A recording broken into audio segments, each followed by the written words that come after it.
आपको पता गोपी गीत में भगवान कहीं गए थोड़े ही थे, ठाकुर जी अंतर ध्यान थोड़े ही हुए थे। लाखों गोपियां हैं, ठाकुर जी ने जैसे देखा गोपियों को मान हो गया, अभिमान कर रही हैं, ठाकुर जी ने तुरंत न कोई पेड़ की आड़ में जाकर के अपने केश खोले, घुंघराले केश ठाकुर जी के, अलकावलियां, अपने श्रृंगार को थोड़ा सा मिटायो, काजल थोड़ो बिखेर लियो, कारी कमरी कमर ते उतार करके वही सिर पर डाल के स्वयं भी गोपी बन गए। और गोपी बनकर के बिहरणी गोपियों के बीच में ही जाकर के ठाकुर जी भी उन्हीं की तरह विलाप कर रहे हैं, हाँ एक कन्हैया तुम कहां चले गए, हे श्याम सुंदर, हे प्राणनाथ आप कहां हो। गोपियों के कंधों में सिर धर धर के रोमे ठाकुर जी। गोपी के अरे रोए मत लाली, जल्दी आ जाएंगे श्याम सुंदर।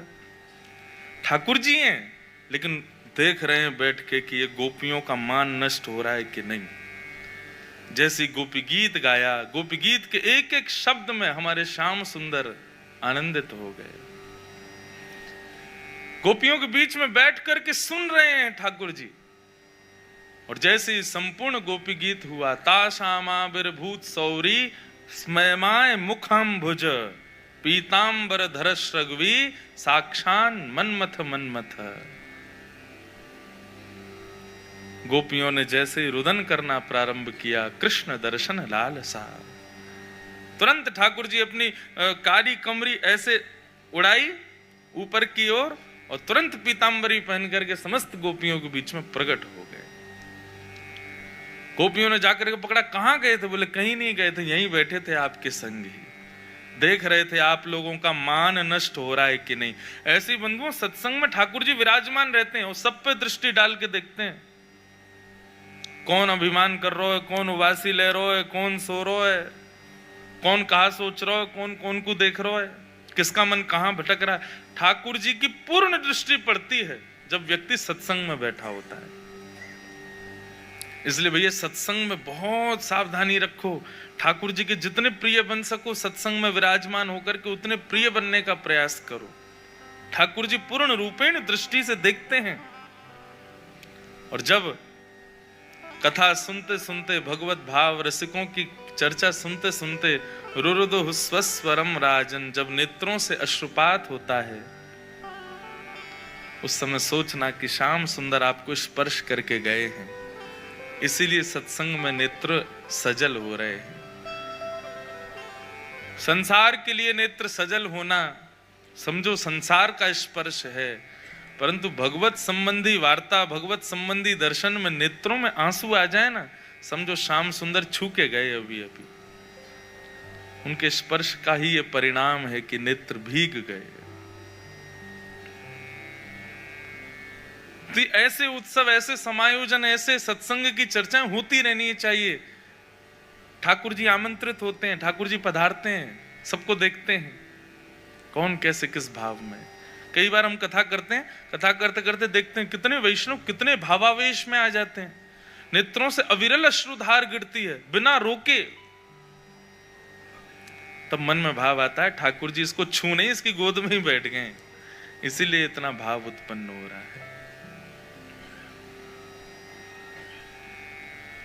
तो निताई गौर परिवार, हमारी खूब प्रार्थना श्री राधारमन लाल जी से, इनको इतना बल दें, इतना बल दें, इतना बल दें।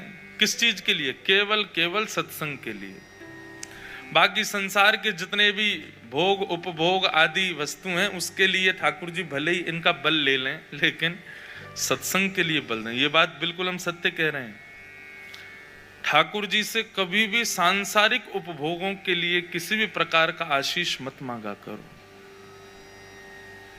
वो हमारा कर्तव्य है, हम अपने आप करेंगे, सुख दुख सब हम अपने आप भोगेंगे, अपने कर्म से भोगेंगे। ठाकुर जी को उसके लिए परेशान नहीं करना चाहिए। ठाकुर जी से सदा यही मांगो कि नाथ कैसी भी परिस्थिति स्थिति आवे हम आपको भूलें नहीं, बस आपकी स्मृति सदा हमारे चित्त में विराजमान रहे, आप सदा हमको प्रिय रहो, हम आपके प्रिय रहें बस। बाकी जीवन में जितनी आएंगे सब हम सहेंगे, हमारे कर्म है, हम भोगेंगे, लेकिन आप उसके लिए कोई प्रयोजन मत करना। और आज हम जिस भक्त के चरित्र से प्रारंभ कर रहे हैं उनका नाम है वृत्रासुर। क्या नाम है? ये असुर हैं लेकिन भगवान के भक्त हैं, और इनकी भक्ति ऐसी है कि श्रीमद् वल्लभाचार्य जी महाराज पुष्टि प्रवर्तक, पुष्टि मार्ग, जब उनसे पूछा गया कि महाराज पुष्टि मार्ग के नियम क्या हैं या भक्ति मार्ग के प्रयोजन क्या है, नियम क्या है, सब लोग इधर देखो, सावधानी से सुनो, बहुत आज विश्राम दिवस है, एक क्षण भी इधर उधर नहीं होइए। तो श्रीमद् वल्लभाचार्य जी महाराज कहते हैं यदि भक्ति मार्ग पहचानना हो तो वृत्रासुर की स्तुति को अपने जीवन में उतार लो। हमारे वृंदावन के परम पूजनीय प्रातस्मरणीय श्री मलुक पीठाधीश्वर महाराज जी कहते हैं भक्तों को अपने घर में, अपने फोन में, अपने घर के बाहर, अपने निज कक्ष में वृत्रासुर की इन श्लोकों को लिख लेना चाहिए, रोज देखे। ऐसा है भक्त वृत्रासुर। लाइट गई, श्याम सुंदर आ गए।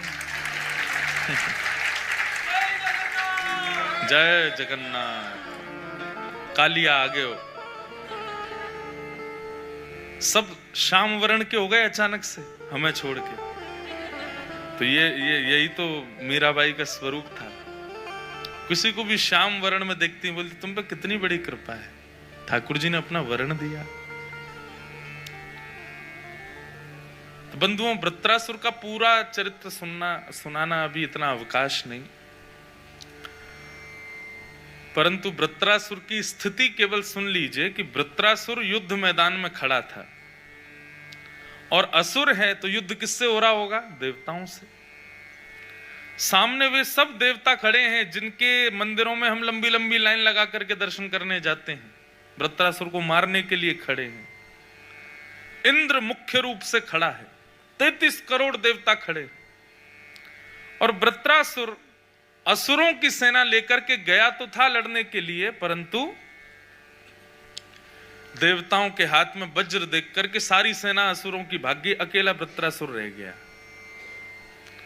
तो वृत्रासुर कहता, इंद्र तुम मुझे मार दोगे, मैं ये जानता हूं, मेरी मृत्यु निश्चित है, मैं बचूंगा नहीं तुमसे,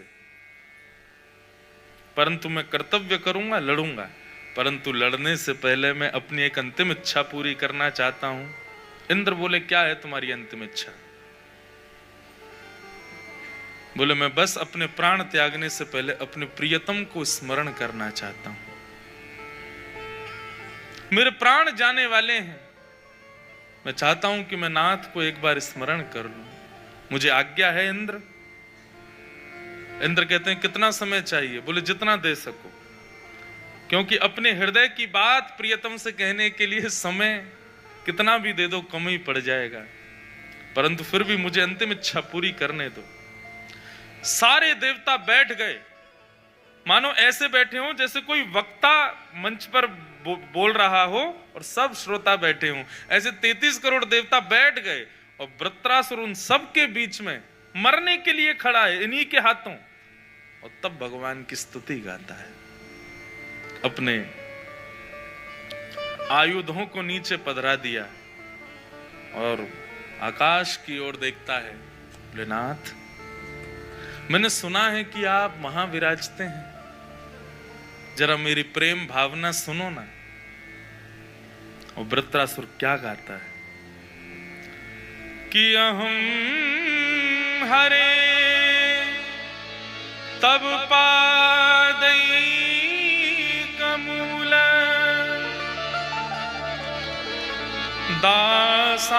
दासानुदासो भवतास्मि भूय मन स्मरेता सुपतेर्गुणांस्ते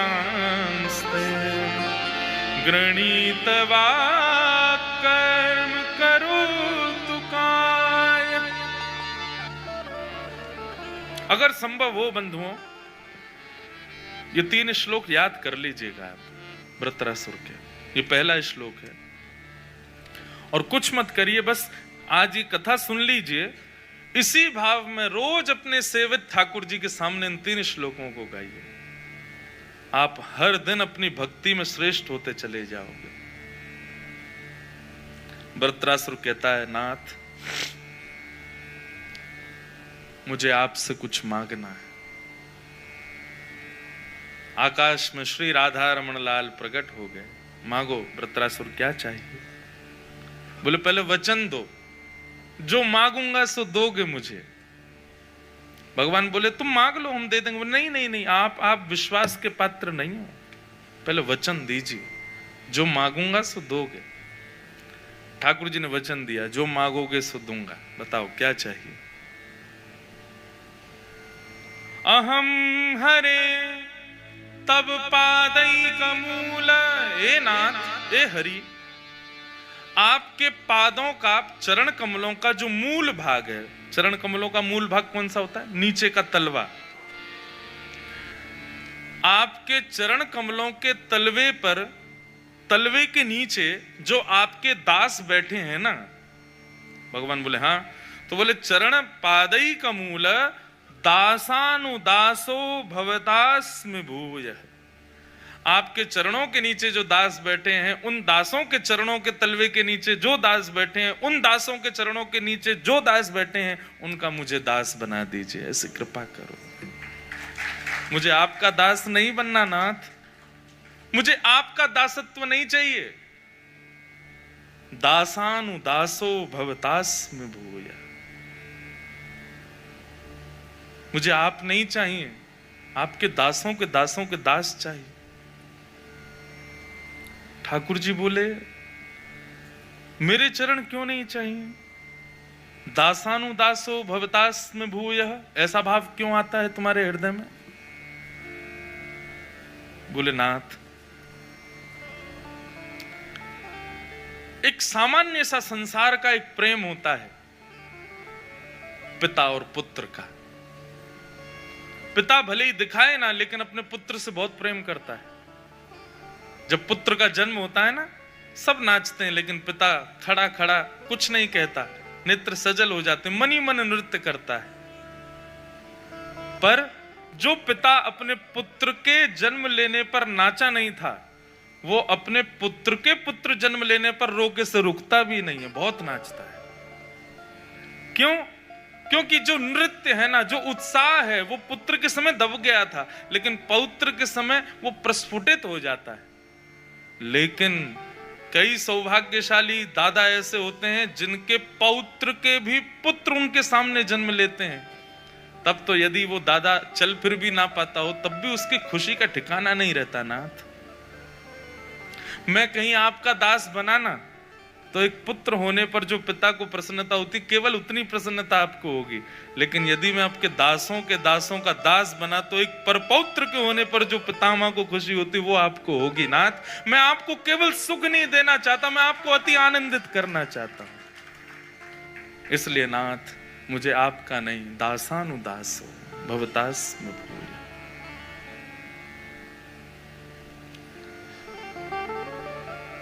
मुझे दासों का दास बनाओ।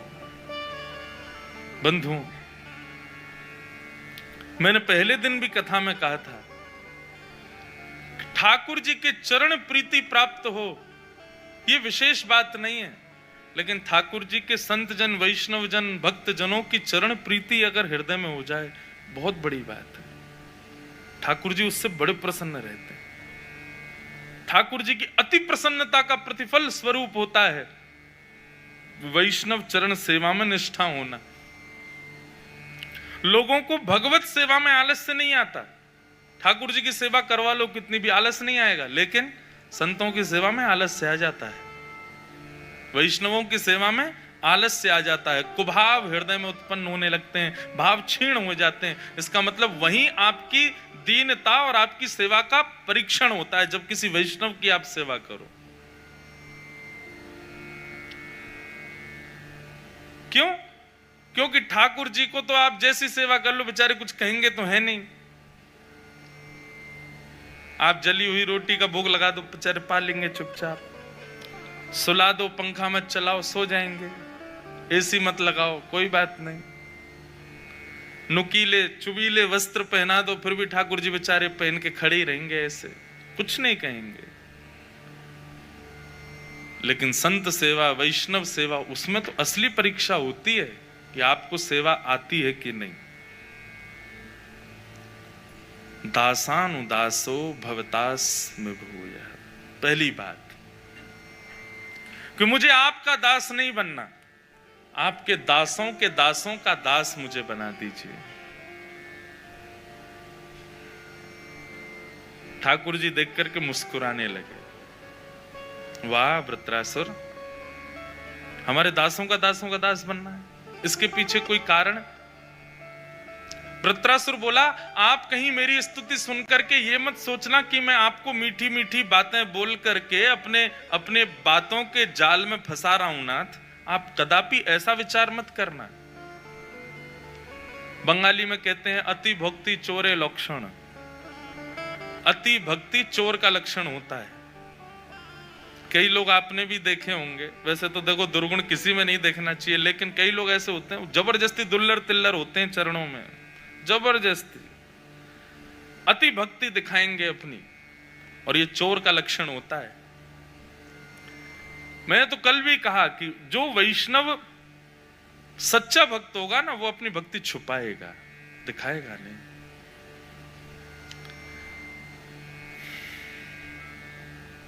नाथ, कहीं मेरी बात सुनकर के आप ये मत सोचना कि ये मीठी मीठी बातें बोल करके अपनी बातों में मुझे फंसा रहा है। नाथ, मैं वास्तव में आपके दासों का दास बनना चाहता हूं। ठाकुर जी बोले, इतनी दूरी क्यों?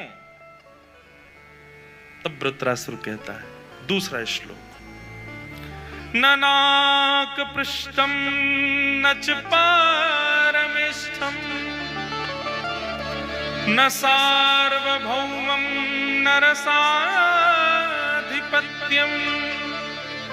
न योग सिद्धिम अपनभवम वा समंजसत्वा विरहै आकांक्षे।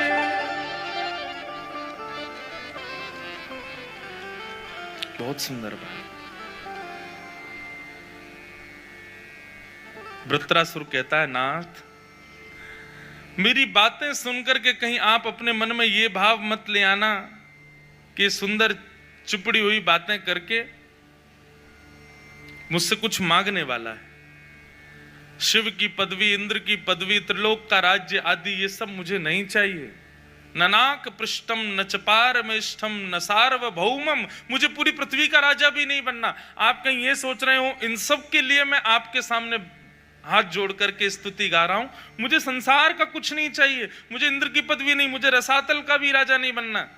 हाँ, एक भाव साम्राज्य का राजा मुझको बना दीजिए। कौन से भाव साम्राज्य का? निहाल कर दिया वृत्रासुर ने ठाकुर जी को भी। वृत्रासुर कहता है, समंजसत्वा विरहै कांक्षे। हे नाथ, मुझे आपका अतिशय विरह हो जाए, आपकी याद में मैं तड़पने लग जाऊं, ऐसी कृपा मेरे ऊपर कर दीजिए, पर मुझे कभी मिलना मत, आप मुझे तड़पने दीजिएगा। आपकी खूब याद आए, आपका खूब स्मरण हो, मिलने के लिए हृदय मेरा तड़पे, देखने के लिए कान तड़पें, सुनने के लिए कान तड़पें, देखने के लिए नेत्र तड़पें, एक एक अंग मेरा आपको पाने के लिए तड़पे नाथ, पर आप कृपा करना मेरे ऊपर कि मुझे मिलना मत, मुझे तड़पने देना।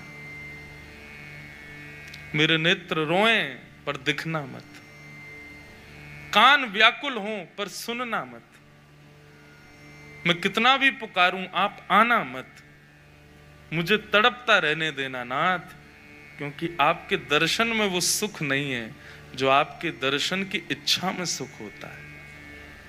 समंजसत्वा विरहै कांक्षे, मुझे उस विरह के भाव साम्राज्य का आप अधिपति बना दीजिए। आप किसी को थोड़ा विरह देते हो, लेकिन संसार में जितना विरह है वो सब मुझे दे दीजिए। पर बस मेरी एक ही आकांक्षा, एक ही प्रार्थना है आपसे, मुझे कभी मत दिखना आप। कहीं दया आ जाए कि बेचारा तड़प रहा है, इसको मिल लूं मैं, ना तड़पने देना। मैं चाहता हूं कि मैं तड़पूं, मैं चाहता हूं कि मुझे विरह हो, वियोग विरह भक्ति को पुष्ट करता है बंधु। जिस व्यक्ति ने जीवन में अपने ठाकुर जी का विरह नहीं सहा ना, वो कभी प्रेम नहीं कर पाएगा ठाकुर जी से।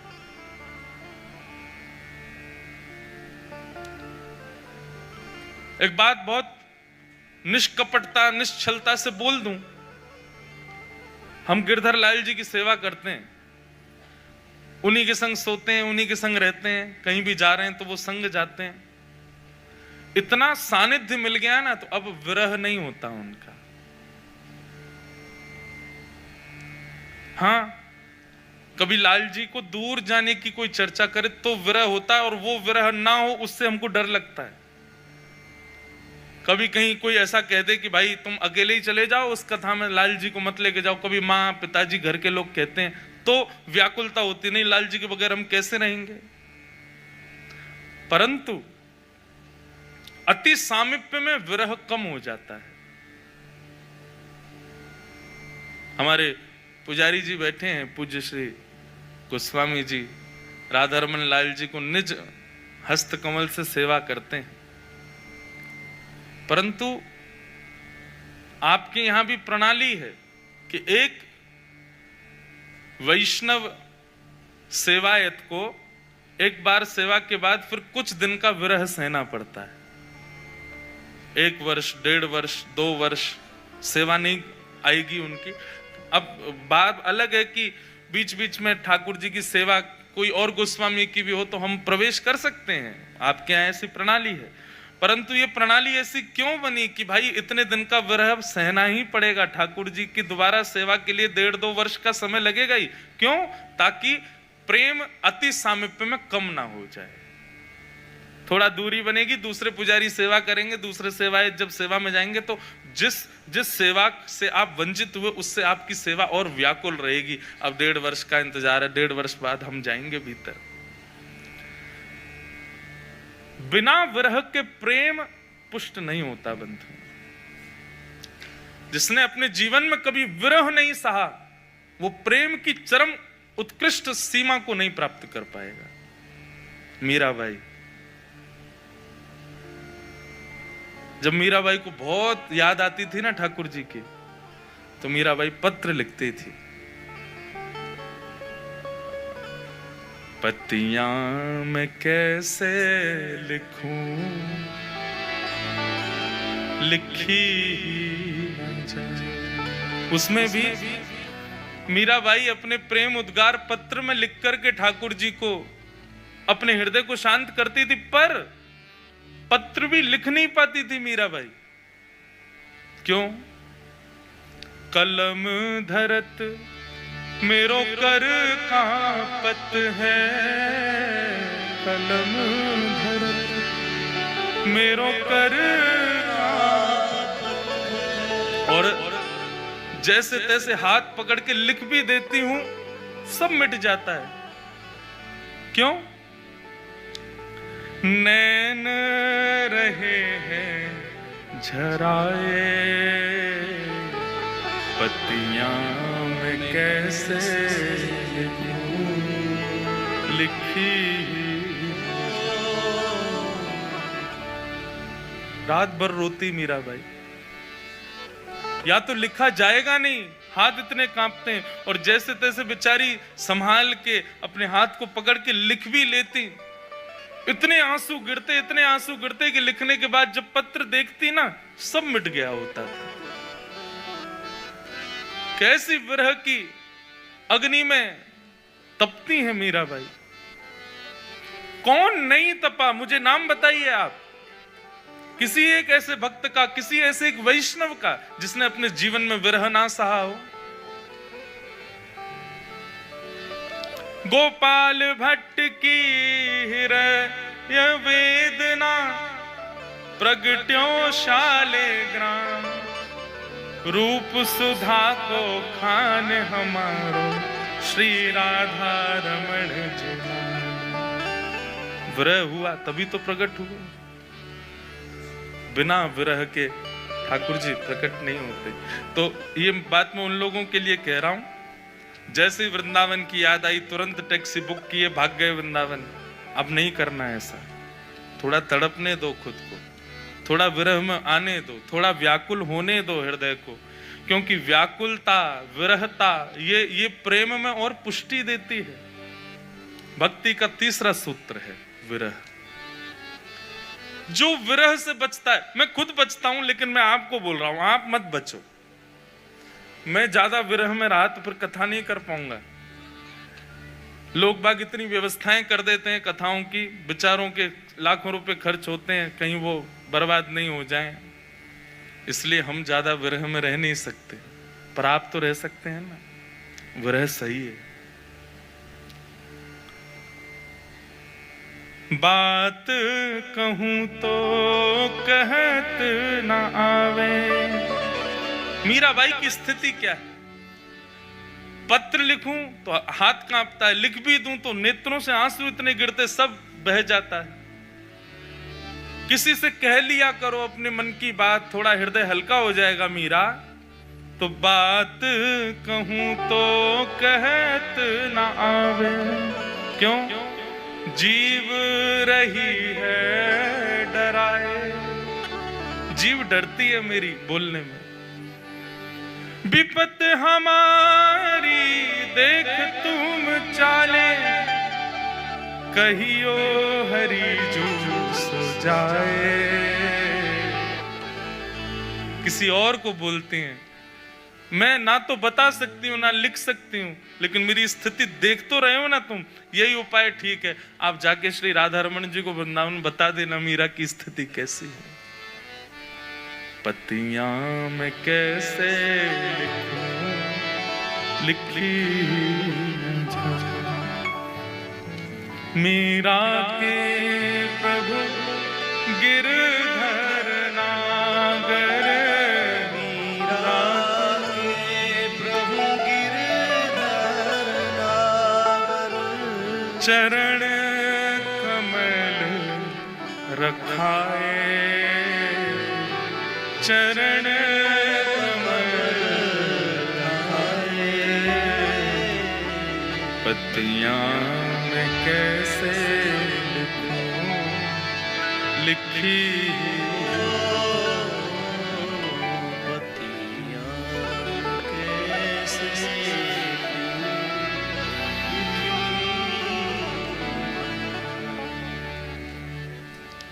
बिना विरह के बंधुओं भक्ति दृढ़ नहीं हो पाई। और जिसके हृदय में विरह नहीं आता, कभी आप राधा रमन जी के लिए दो अश्रु नेत्रों से प्रकट नहीं हुए, कभी ठाकुर जी वृंदावन की स्मृति में आप व्याकुल नहीं हुए, तो फिर कुछ ऐसा कीजिए, थोड़ी दूरी बनाइए ताकि व्याकुलता हो। देखो, इससे ये बात सिद्ध हो जाएगी, आप जैसे ही ठाकुर जी से थोड़ी सी दूर रहेंगे, अगर वास्तव में आपका प्रेम सच्चा होगा तो व्याकुल होगा, नहीं तो पूरे ही दूर हो जाओगे, नहीं तो पूर्ण रूपेण ही छूट जाओगे वृंदावन से। इसलिए अब भक्ति का तीसरा सूत्र अपनाइए। 3 दिन में हमने 3 सूत्र कहे। पहली अविश्वास, अविचार। कल दूसरा सूत्र बताया दीनता, और आज तीसरा सूत्र बता रहे हैं विरह कांक्षा। यदि विरह व्याप्त हृदय नहीं होगा, आपका प्रेम पुष्ट नहीं हो पाएगा। कभी कभी प्रयास करो कि विरह जिससे सुदृढ़ हो हमारा, विरह सुदृढ़ होगा तभी ठाकुर जी प्यारे लगेंगे और प्रिय लगेंगे। महाराज, संभव हो रहा हो कि वृंदावन जाने के लिए मिल रहा है, कोई जा रहे हैं, हम उनके संग जा सकते हैं, लेकिन फिर भी मत जाओ, कोई बात नहीं। जब तक विरह नहीं होगा, ऐसी स्थिति नहीं हो जाए कि ठाकुर जी बस अब तो रह ही नहीं पाएंगे, तब जाओ। नेत्र जब अश्रु जल से स्वच्छ हो जाएंगे ना, तब राधा रमन जी को देखने में और सुंदर लगेंगे और प्यारे लगेंगे। समंजसत्वा विरहय्य कांक्ष। ये जो गोवर्धन वासी सांवरे पद है ना, ये भी तब गाया चतुर्भुज दास जी ने जब विरह आपन्न हुए। कथा आती है कि चतुर्भुज दास जी महाराज को गुरुदेव की आज्ञा हुई, चलो चतुर्भुज दास तीर्थ दर्शन करने के लिए चल रहे हैं। चतुर्भुज दास जी एक क्षण के लिए भी गोवर्धन नाथ को छोड़ के कहीं जाते नहीं थे, एक क्षण के लिए भी उनसे दूर नहीं रहते थे। लेकिन यह भी गुरु की कृपा, वे चाहते थे कि चतुर्भुज दास को थोड़ा विरह हो तो इसकी प्रेम लक्षणा भक्ति नेत्रों से प्रकट हो। बंधुओं, भक्ति मुख से प्रकट हो रही है, भक्ति स्वरूप में प्रकट हो रही है, भक्ति आपके हस्त कमल से प्रकट हो रही है, उसमें भक्ति की योग्यता नहीं। भक्ति योग्य तब जब नेत्रों से प्रकट हो जाए, नेत्रों से बहने लग जाए, तब भक्ति का साफल्य है। गुरुदेव ने आज्ञा की, चलो चतुर्भुज दास तीर्थ यात्रा के लिए जा रहे हैं। चतुर्भुज दास जी रात भर रोए, गोवर्धन नाथ से कहें, गुरु जी की मति घुमा दो, हे गोवर्धन नाथ कुछ तो करो, मैं तो आपके बिना रह ही नहीं पाऊंगा। जैसे बिना जल के मछली नहीं रह पाती, नाथ मैं दूर चला गया तो प्राण निकल जाएंगे। लेकिन ठाकुर जी भी माटी के मथोना बने बैठे, हम कुछ नहीं करेंगे, देखें तो सही तुम्हारी भक्ति कैसी। सूर्य उदय होने लगा, सूर्य नारायण से कहने लगे, मत उगो, आज आप प्रकट हो गए तो गुरु जी मुझको ले जाएंगे सुबह होते ही। हे सूर्य नारायण आप प्रकट मत होइए। लेकिन ठाकुर जी जब स्वयं ही बैठे देखने को तो फिर कौन रोके। सूर्योदय हुआ, गुरुदेव ने आज्ञा की, चलो चतुर्भुज दास तीर्थ यात्रा पे चलते हैं। गुरु आज्ञा मान करके सब सामान वामान सिर पे उठाया, फेर के गिरिराज जी को देखें, गोवर्धन नाथ रोक लो ना हमको। चलते गए, ज्यों ज्यों गिरिराज जी दिख रहे थे तब तक ठीक, थोड़ी दूर गए पर्वत दिख रहा था तब तक ठीक, थोड़ी दूर और गए तो पर्वत भी दिखना बंद होने लगा, तब मंदिर की ध्वजा दिखने लगी, तब तक भी ठीक थे। लेकिन जैसे ही इतनी दूरी पहुंचे कि पीछे मुड़ के देखा तो ना मंदिर दिखा, ना ध्वजा दिखी, ना ठाकुर जी दिखे, ना गिरिराज पर्वत दिखा। जब कुछ भी गोवर्धन संबंधी वस्तु नहीं दिखी, मूर्छित होकर गिर पड़े चतुर्भुज दास। गुरुदेव ने जब जल का छिड़काव किया, जैसे तैसे होश में आए और कहा, गुरुदेव क्षमा कर, मुझे अभी ले चलो गिरिराज जी, मेरे प्राण निकल जाएंगे नहीं तो। और लेकर के जब चतुर्भुज दास को दोबारा गोवर्धन आए, तब ललित त्रिभंगी श्रीनाथ जी को देख करके चतुर्भुज दास कह उठे, गोवर्धन वासी रे, गोवर्धन वासी। ये विरह वेदना का शब्द है, ये विरह का नाद है बंधु। चतुर्भुज दास,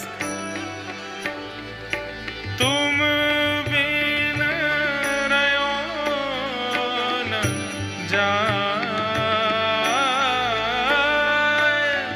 तुम बिन रयो न जाए, लाल तुम बिन रयो न जाए रे, गोवर्धन वासी सांवरे, गोवर्धन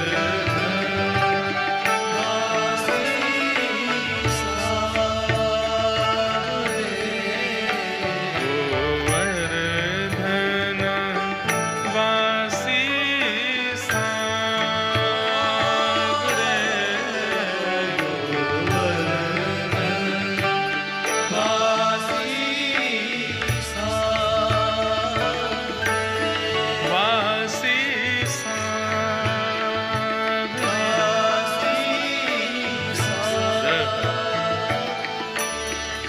ये विरह वेदना है चतुर्भुज दास की। कभी हमें ऐसा विरह होता ही नहीं है बंधु। हम रह लेते हैं ठाकुर जी की कथा के बिना, ठाकुर जी के दर्शन के बिना, ठाकुर जी के लीलाओं के बिना हम ठीक से रह लेते हैं और फिर अपने आप को भक्त और कहते हैं। व्याकुलता नहीं होती हमको कभी। इसलिए प्रयास करो कि जैसी वेदना, जैसी विरह ताप, जैसी व्याकुलता सांसारिक वस्तुओं के लिए होती है, वैसी व्याकुलता ठाकुर जी के लिए हो, भक्ति पुष्ट हो जाए, भक्ति प्रवृत्त हो जाए। आज वृत्रासुर वही मांग रहा है ठाकुर जी से, नाथ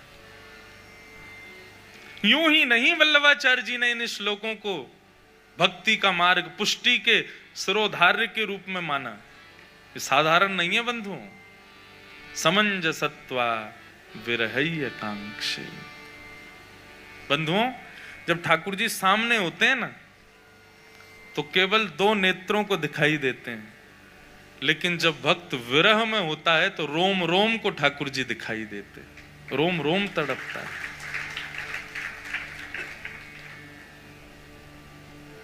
ऐसी भक्ति किसी ने नहीं मांगी पूरी भागवत में, केवल वृत्रासुर है। समंजसत्वा विरहय्य कांक्षे। और कैसा विरह चाहिए ये भी सुन लो, क्वालिटी और सुनो विरह की। भगवान से कहता है वृत्रासुर, 3रा श्लोक, अजात पक्ष इव मातरम खग स्तन्यम यथा वत्सतराच्छुधार्था प्रियं प्रियैव व्युषितं विषण्णा मनोरविन्दाक्षद्रदीक्षते त्वाम्। अजात पक्ष एवं मातरम खग।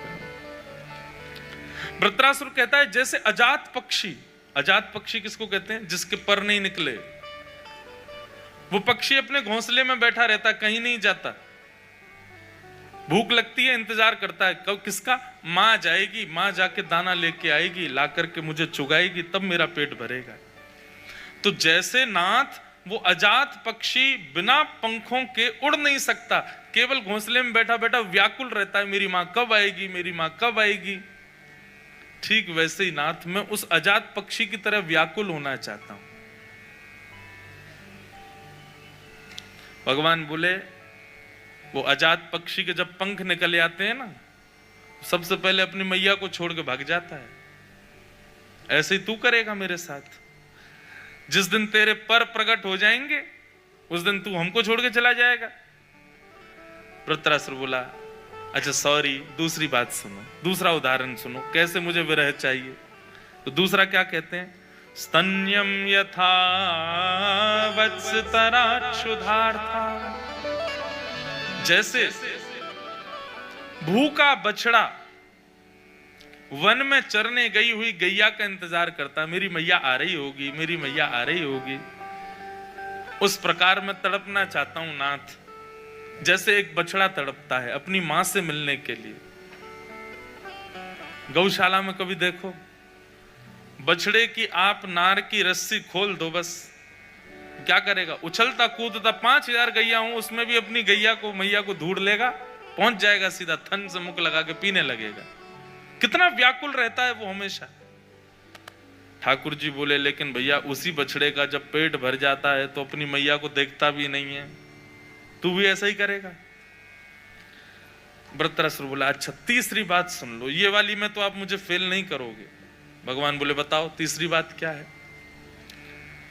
प्रियम प्रियैव व्युषितं विषण्णा। जैसे प्रियतम के परदेश जाने पर उसकी प्रियतमा, उसकी प्रिया, उसकी पत्नी व्याकुल रहती है, कब आएंगे कब आएंगे, मैं उनसे कब मिलूंगी, वो कब आएंगे, मैं उनके लिए भोजन कब बनाऊंगी, वो मुझसे मेरी सुध कब पूछेंगे। जिस प्रकार एक प्रियतम के स्मरण में प्रियतमा व्याकुल रहती है नाथ, वैसे ही आप मेरे प्रियतम और मैं आपकी प्रियतमा, मैं उस प्रियतमा के भाव में व्याकुल रहना चाहता हूं, पर शर्त यह है आप मिलना मत। यहां पर यह शर्त ही तो बड़ी है वृत्रासुर की, वो हर बात बोल रहा है, अपनी व्याकुलता की कैटेगरीज तक बता रहा है ठाकुर जी को, इतना विरह देना मुझको, इतना कष्ट देना, इतनी वेदना देना, पर शर्त यह है कि आप मिलना मत।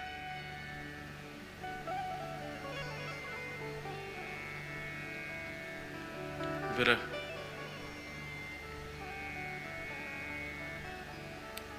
समंजसत्वा विरहय कांक्ष, चारुके से। इस बार वैसे तो बंधुओं साल भर की सारी कथाएं श्रेष्ठ हैं, भगवत चर्चा, लाल जी के गुणानुवाद गाने को मिले, उससे श्रेष्ठ और क्या हो सकता है। परंतु मेरे साल भर की एक आध कथाएं ऐसी होती हैं जिनकी अभिलाषा, जिनकी प्रतीक्षा मैं भी करता हूं कि वो कथा मेरी कब होगी।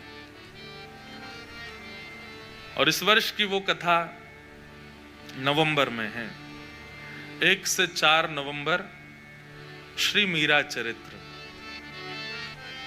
मुझे बड़ी प्रतीक्षा है उस कथा की, कब वो सौभाग्यवंत दिन आएगा जिस दिन श्री मीराबाई का मंगल चरित्र गाने का अवसर मिलेगा। मीराबाई का ब्याह होने वाला है और मीराबाई अपनी मां से कहती है कि मां मेरा ब्याह तो हो गया। इतना सुंदर पद है विरह का, मीराबाई का। माई माई सपनानु वर्णा दीनाना, माई माई सपनानु वर्णा दीनाना। मां मेरा ब्याह तो हो गया। मां पूछती है कब ब्याह हुआ मीराबाई, कब ब्याह हुआ तेरा? बोले सपने में मेरा ब्याह हो गया, कल रात में स्वप्न में मेरी शादी हो गई। और वर्णन आता है मीरा जी के चरित्र में कि श्री मीराबाई सोई तो थी। अब सब लोग बैठ जाओ यथावत, अब हमको थोड़ी देर और बोलन दो, फिर हम जा रहे हैं, थोड़ी देर और विराज जाओ, आप खिसकते ही रहते हो इधर उधर, बैठ जाओ थोड़ी। मीराबाई कहती है, मीराबाई के चरित्र में आता है कि मीराबाई रात में सोई थी, लेकिन जब सुबह उठी ना, तो जैसा 16 श्रृंगार एक दुल्हन का होता है वैसा 16 श्रृंगार, मांग में सिंदूर भरा है, पूरी श्रृंगार, पूरे वस्त्र आभूषण सब बिल्कुल वैसे जैसे एक दुल्हन के होते हैं। मां ने जाकर के पूछा मीरा ये कैसे हुआ? तब मीराबाई बताती है, माई सपनानु वर्णा दीनानाथ, मेरा स्वप्न में विवाह हो गया कल। 4-5 सहेलियां और आई, बोले सपने में ब्याह हो गया? बोले मैया ये ऐसे ही बोल रही है, सपने में ब्याह हो गया। बोले अरे मैं सच बोल रही हूं, मेरा ब्याह हो गया सपने में। तो सपने में तो तू नहीं देखा, बस कोई था वहां देखने वाला जिसने तेरा ब्याह देखा हो, जो हमें बता दे कि हाँ मीराबाई का ब्याह हो गया। मीराबाई मुस्कुरा के बोली, 1 नहीं 2 नहीं 10 नहीं 56 कोटा जना पधारिया। 1-2 नहीं 56 करोड़ बराती आए थे मेरे ब्याह में। 33 करोड़ देवता आदि ऋषि गंधर्व सब पधारे थे मेरी शादी में। किसी से भी जाके पूछ लो, सब गवाही दे देंगे कि मेरा ब्याह हो चुका है। 56 कोटा जना पधारिया और दुल्हो श्री ब्रजनाथ। ब्रजनाथ गोवर्धननाथ मेरे दुल्हा बनकर के आए थे। 56 कोटा जना पधारिया दुल्हो श्री ब्रजनाथ। सपना मां तोरण बंधारी, सपना मां गया हाथ दीनानाथ। माई सपना वरना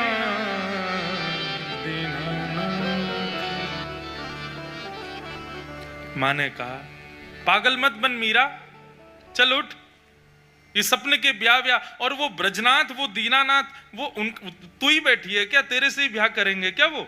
चल अब जल्दी तैयार हो, कितना सुंदर वर हमने तेरे लिए ढूंढा है, उससे तुम्हारी ब्याह होगा, लोग देखेंगे, सबको पता चलेगा, तुम्हारा जीवन सुखद हो जाएगा। मीरा भाई बोली कैसा जीवन सुखद होगा मेरा? किससे ब्याह करा रही हो आप मेरा? आप उससे ब्याह करा रही हो जो एक दिन अकेला छोड़ के चला जाएगा, मेरे मांग के सिंदूर भी ले जाएगा, गले का मंगलसूत्र भी ले जाएगा, हाथों की चूड़ियां भी तोड़वा देगा, विधवा हो जाऊंगी मैं। लेकिन मैंने जिससे ब्याह किया है वो कैसा है? सपना मां मारे परण गया, पाया चल सुहागा। ऐसे पति मेरे जीवन में आए हैं जो अचल हैं, कभी मुझे छोड़ करके नहीं जाएंगे। मदन गोपाल सदा मेरे पति रूप में विराजेंगे, मेरा सुहाग अजर अमर है। मां आप कैसे पति को मुझे दे रही हो? मेरा पति तो अचल है। सपना मां मारे परण गया, पाया अचल सुहाग। मीरा रो गिरधल मिलियारी, मीरा रो गिरधर मिलियारी, पूरब जन्म रो भार। दीनानाथ माई सपना रो वरना दीनानाथ।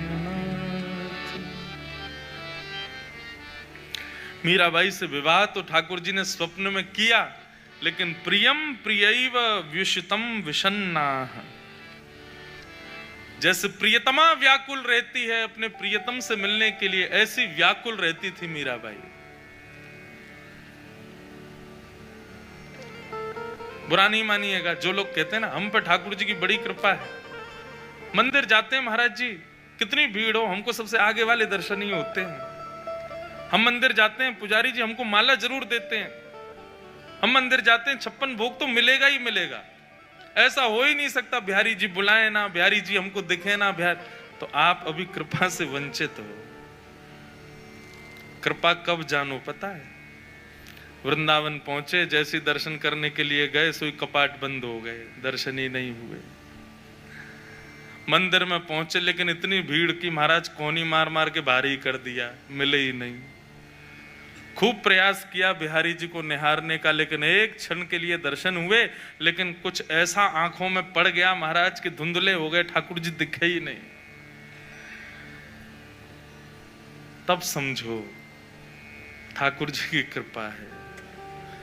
बहुत सहज में ठाकुर जी मिल जाएं, बहुत सहज में वृंदावन मिल जाए, बहुत सहज में ठाकुर जी का दर्शन प्राप्त हो जाए, समझना आप वंचित हो अति कृपा से। क्योंकि नेक में ही लाल जी मिल जाते हैं, नेक में ही दर्शन हो जाता है। तो आप विरह तो सहन ही नहीं कर पाए अपने जीवन में, और विरह नहीं सहा तो नाथ का वो रूप नहीं दिखेगा जो दिखना चाहिए। विरह समंजसत्वा विरहय कांक्ष। विरह व्याप्त जीवन भक्ति को पुष्ट करता है, भक्ति को श्रेष्ठ बनाता है।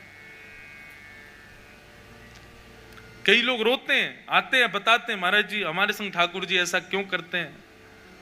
कितना भी हम प्रयास कर लें, कितने भी हम भाव बना लें, लेकिन बन ही नहीं पाता, हो ही नहीं पाता। कितना भी प्रयास कर लें, ठाकुर जी कुछ ना कुछ ऐसा करके जो है दूरी बना ही लेते हैं। मन में भाव आता है, बोल तो नहीं पाते लेकिन मन में आता है। बड़ी कृपा है ठाकुर जी की, क्योंकि जिससे प्रेम होता है ना, परीक्षा उसी की ली जाती है। जिससे प्रेम नहीं होता उससे हम बड़ी आसानी से मिल लेते हैं। जिससे प्रेम होता है उसको हम बड़ी सहजता में बात कर लेते हैं, लेकिन जिससे प्रेम होता है उसको विरह वेदना देते हैं, उसकी परीक्षाएं लेते हैं, देखें तो सही हमसे प्रेम करता है कि नहीं। ठीक वैसे ही बंधुओं, जिनकी परीक्षाएं चल रही हैं भगवत दर्शन, भगवत कथा, भगवत भाव में, असली तो वही हैं, उन्हीं से ही ठाकुर जी प्रसन्न हैं, इसलिए वेदनाएं दे रहे हैं। लेकिन इस बात को सुनकर के भी संतोष मत कर लेना मन को। महाराज जी ने बढ़िया युक्ति बताई, इसका मतलब विरह हो रहा है तो ठाकुर जी प्रेम करते हैं, ये भी विचार मत करना है हृदय में। सुन करके भी अनसुना कर देना इस बात को, तड़पते ही रहना। विरह मिल रहा है, हमें तो मिलते ही नहीं, राधारमन जी दिखते ही नहीं हमारे साथ में। मैं सत्य, हम व्यास हैं, किसी भी मंदिर में चले जाएं हमको बड़ी सहजता से दर्शन हो जाते हैं, तो दर्शन तो मिल जाता है, लेकिन फिर बाद में मन में आता है जगन्नाथ जी हमें विरह क्यों नहीं देते यार। हमारे साथ ऐसा करो ना कि पीछे हम खड़े रहे, हमें मिले नहीं आप, पुजारी जी पास बुला के माला ही नहीं दे में, भोग ही नहीं दे में। बड़ी विचित्र है बंधुओं प्रेम की अवस्था। चाहिए भी लेकिन होना नहीं चाहिए वो। हमें वस्तु से संबंध भी रखना है, लेकिन वस्तु मिले ना, ये आकांक्षा भी होनी चाहिए। आकांक्षा तो पाने की है, परंतु वास्तविकता में वो मिले ना तो ही अच्छा है। बड़ा विचित्र है प्रेम का पथ, बड़ा विचित्र है प्रेम का मार्ग। हमने जितने भी भक्तों को देखा, सबने अपने जीवन में विरह सहा है, पर हमारे जीवन में विरह नहीं है। हमको सहज में ही सत्संग मिलता है, सहज में ही दर्शन मिलते हैं, सहज में ही कीर्तन मिल जाता है, सहज में ही सब कुछ प्राप्त होता है, और सहजता से प्राप्त होने वाली वस्तु विरह कभी नहीं दे सकती। इसलिए ये तीसरा सूत्र भक्ति का वृत्रासुर से ग्रहण कीजिए, और समंजसत्वा विरह आकांक्षा, विरह की आकांक्षा रखो। गोपी गीत का नित्य पाठ किया करो बंधु, विरह वर्धक है, विरह बढ़ाता है, और विरह वर्धन से ही बिहारी जी प्रकट होते हैं, राधारमन लाल जी मिलते हैं। और एक और बात कहें, विरह अति हो जाए, कई वैष्णवों को, मेरे कई ऐसे श्रोता हैं, मैं उनको जानता हूं, वो अगर कथा में आ जाए ना तो मैं कथा ढंग से कर नहीं पाता। कई ऐसे हैं, नाम क्या ले, वो कथा में आ जाए तो मैं कथा नहीं कर पाता। क्यों? वो उस अवस्था में रहते हैं कि यदि मैंने जरा सा भी कोई प्रसंग छेड़ दिया तो उनकी स्थिति ये हो जाएगी कि आंखों से आंसू नहीं, वो खुद ही बहने लग जाएंगे। तो जब ऐसी स्थिति हो जाए, इतना विरह हो जाए, तब आप कहो महाराज जी फिर क्या करें। जब अतिशय विरह हो, नहीं रहा जाए ठाकुर जी के बिना, ऐसे लोगों को क्या करना चाहिए? श्री जी की शरण ग्रहण करो, हमारी लाडली जू के पास जाओ, हमारी किशोरी जी, वो विरह वेदना जिसको होती है ना, उसको गोद में बिठाती हैं, उसको आनंद देती हैं, उसको सुख प्रदान करती हैं। विरह वेदना कृष्ण प्रेम, कृष्ण मिलन की, वृंदावन मिलन की रहे। और उस वेदना की अति जब हो जाए तब श्री जी को याद करो, पर विरह वेदना छोड़ना मत, वेदना होने देना, बस श्री जी को याद कर लेना। क्यों? श्री जी मानो ऐसा लगेगा गोद में बिठा लेंगी, पुचकारेंगी, सहलाएंगी, हृदय से लगाएंगी, वेदना को कम करेंगी, पर वेदना को त्यागना मत, विरह को त्यागना मत। विरह प्रेम को पुष्ट करता है बंधु, प्रेम की प्रधानता, सर्वोत्कृष्ट स्थिति विरह, उसको होने दे। और वही बात वृत्रासुर यहां कहता है, समंजसत्वा विरह आकांक्षा, मुझे विरह चाहिए आपसे। 33 करोड़ देवताओं की स्थिति भागवत में वर्णन की गई, जो वृत्रासुर को मारने के लिए बैठे थे, नेत्रों से अविरल अश्रुधार बहा रहे थे, और सामने वृत्रासुर को देख करके उसकी चरण रज अपने माथे से लगा रहे थे। धन्य है वृत्रासुर, तू हमारा शत्रु है, हम तुझे मारने के लिए बैठे हैं, लेकिन तेरी भाव साम्राज्य को देख करके आज प्रणाम करने को मन करता है। वृत्रासुर अब भी पता क्या बोला, सुनो ये सब बातें मत करो, चलो उठो, लड़ो मुझसे, मारो मुझे, मेरी सेवा पूर्ण हो गई, मैंने अपनी अंतिम इच्छा पूर्ण करी, अब कर्तव्य करो अपना, लाओ लड़ो। देवता आधे तो लौट गए, बोले हमारी सामर्थ्य नहीं है, ऐसे भक्त के ऊपर हम रोष भर के देख भी कैसे सकते, मारना तो बहुत दूर की बात। परंतु अंत में भाव व्याकुल में साम्राज्य में डूबा हुआ इंद्र आया और इंद्र ने वृत्रासुर के साथ युद्ध करके उसका गला काट दिया। एक दिव्य ज्योति प्रकट हुई वृत्रासुर के अंग से, लेकिन उस दिव्य ज्योति को वैकुंठ नहीं जाना पड़ा। दिव्य ज्योति प्रकट होती शंख चक्र गदा पद्मधारी श्रीमन नारायण प्रकट हो गए और उस दिव्य ज्योति को अपने हृदय में व्यवस्थित कर दिया। बोलो भक्त वत्सल भगवान की। वृत्रासुर को अपने हृदय में धारण करके भगवान गए। कितनी अद्भुत स्तुति है वृत्रासुर की। श्रीमद् वल्लभाचार्य कहते हैं यही भक्ति का स्वरूप होना चाहिए। इसको कहते हैं निष्काम भक्ति, जहां पर ठाकुर जी के दर्शन की भी कामना नहीं है, जहां पे हमको लाल जी मिले ऐसी भी अभिप्राय हमारा नहीं है। ब्रजवासियों पर कृपा है बंधुओं की, ब्रजवासी ब्रज में जन्मे, लेकिन ब्रजवासियों से ज्यादा कृपा आप लोगों पर है।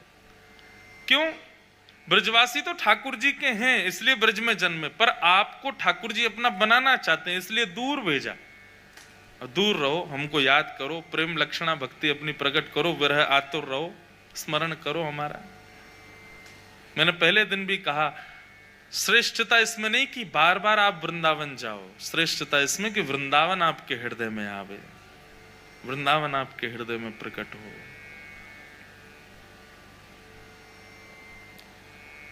ब्रजवासी इसीलिए प्रिय ठाकुर जी को, क्योंकि ब्रजवासी कभी वैकुंठ नहीं मांगते, और ब्रज में जन्मा व्यक्ति वैकुंठ जाता भी नहीं है। ये बात भी हम आपको स्पष्ट कर दें।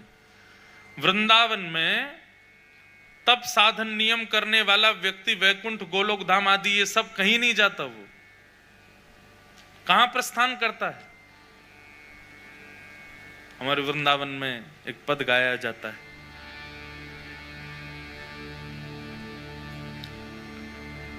हरिदास परंपरा के वैष्णव जन उस पद का गुणगान करते हैं। भाग्य बड़ो वृंदावन पायो। ऐसा संत जन बताते हैं कि वृंदावन में जब किसी के प्राण निकलते थे ना पहले, तो सब संत जन इकट्ठे होकर शमशान घाट पे उसके शव के सामने इस पद को गाते थे। शोक संताप करो मति कोई, शोक संताप करो मति कोई, दाव भलो बनियायो, दाव भलो बनियायो, सखी भाग्य बड़ो वृंदावन पायो, भाग्य बड़ो वृंदावन पायो। जारज को शंकर मुनि सेवित, जारज को शंकर मुनि सेवत, सूरज शीश चढ़ायो, सूरज शीश चढ़ायो, भाग्य बड़ो वृंदावन पायो, भाग्य बड़ो वृंदावन पायो। और इस पद में एक बात और कहते हैं, आन मिलो परिवार अपन्यो आन मिलो मतलब रसिक जन कहते हैं उस व्यक्ति के परिवारी जनों के आंसू पहुंचते हैं और कहते हैं क्यों रो रहे हो? बोले हमारे परिवार का व्यक्ति चला गया। बोले नहीं गया नहीं, असली परिवार से तो आज मिला है वो। क्यों? क्योंकि वृंदावन में प्राण त्यागने वाला अप्रकट वृंदावन में प्रवेश कर जाता है। वो वृंदावन से कहीं जाता नहीं है, वो अप्रकट वृंदावन में चला जाता है। अप्रकट वृंदावन कैसा है बंधुओं? हमारे वृंदावन के रसिकाचार्य, हमारे वृंदावन के पूर्वाचार्य स्वामी श्री हरिदास जी महाराज, हितिर्वंश महाप्रभु, गोपाल भट्ट गोस्वामी, ये सब जितने भी आचार्य हैं सब उस अप्रकट वृंदावन में अब भी विराजते हैं। जो वृंदावन में प्राण त्यागता है वो उस अप्रकट वृंदावन में पहुंच जाता है। और जैसे अप्रकट वृंदावन में पहुंचता है ये समस्त आचार्य पुष्प वर्षण करके उसका स्वागत करते हैं। आओ आओ अप्रकट वृंदावन में तुम्हारा स्वागत है। अप्रकट वृंदावन में और क्या है?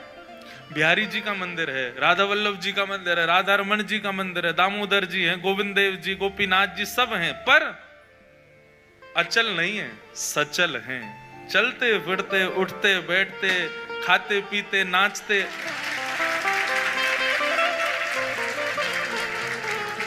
बोलो वृंदावन बिहारी लाल की। राधा रमन जी यूं ही नहीं बैठे रहे जैसे अभी विराज रहे हैं ना। अप्रकट वृंदावन में कैसे हैं? जैसे ही आप मंदिर में पहुंचे, अरे सखी का बना के लाइए, ला चल मुंह को पवा दे जल्दी, स्वयं राधा रमन जी बोलेंगे। अप्रकट वृंदावन का वर्णन हमारे हरिदास परंपरा में इतना सुंदर किया है। बिहरत लाल बिहारी ने दो यमुना जी के तीरे तीरे। अप्रकट वृंदावन कैसा? बोले कि सब रसिक जन एक तरफ बैठे रहेंगे और घोषणा होती है, अरे सुनो सब वृंदावन वासियों, जल्दी जल्दी से केसी घाट पे आ जाओ। क्यों? बोले लाल बिहारी दोनों यहाँ लीला कर रहे हैं। और सब रसिक जन बैठ जाएंगे, तब देखेंगे दूर सघन कुंज में ठाकुर जी भ्रमण कर रहे हैं, लीला कर रहे हैं। ऐसा दर्शन अप्रकट वृंदावन में होता है। और अप्रकट वृंदावन प्राप्त किसको होता है? 4 लोगों को। पहला, वृंदावन में जन्म हो, मृत्यु कहीं भी हो, पहला। दूसरा, जन्म कहीं भी हो, मृत्यु वृंदावन में, अंतिम श्वास वृंदावन में। तीसरा, जन्म भी कहीं हुआ हो, मृत्यु भी कहीं हुई हो, लेकिन अंतिम श्वास निकलते समय वृंदावन याद आ गया हो। और चौथा और अतिश्रेष्ठ, मृत्यु भी कहीं हुई हो, जन्म भी कहीं हुई हो, अंतिम समय में वृंदावन याद भी ना आया हो, लेकिन उसकी शव यात्रा में कोई ब्रजवासी चला गया हो, तो भी उसको वृंदावन मिलेगा। उसकी अंत्येष्टि का दर्शन कोई ब्रजवासी कर ले तो भी उसको वृंदावन मिलेगा, अप्रकट वृंदावन प्राप्त हो। हम तो अपनी व्यासपीठ से कहते हैं, नहीं चाहिए हमें वैकुंठ, जन्म जन्म दीजो याही ब्रजवसी हो। उस अप्रकट वृंदावन में भी हमको कथा की सेवा देना।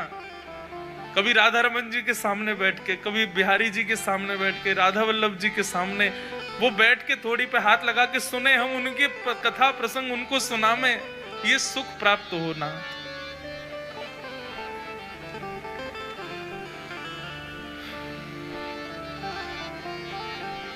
वैकुंठ की कामना नहीं, गोलोक धाम की कामना नहीं, पुण्यों की कामना नहीं, बस वो अप्रकट वृंदावन मिले।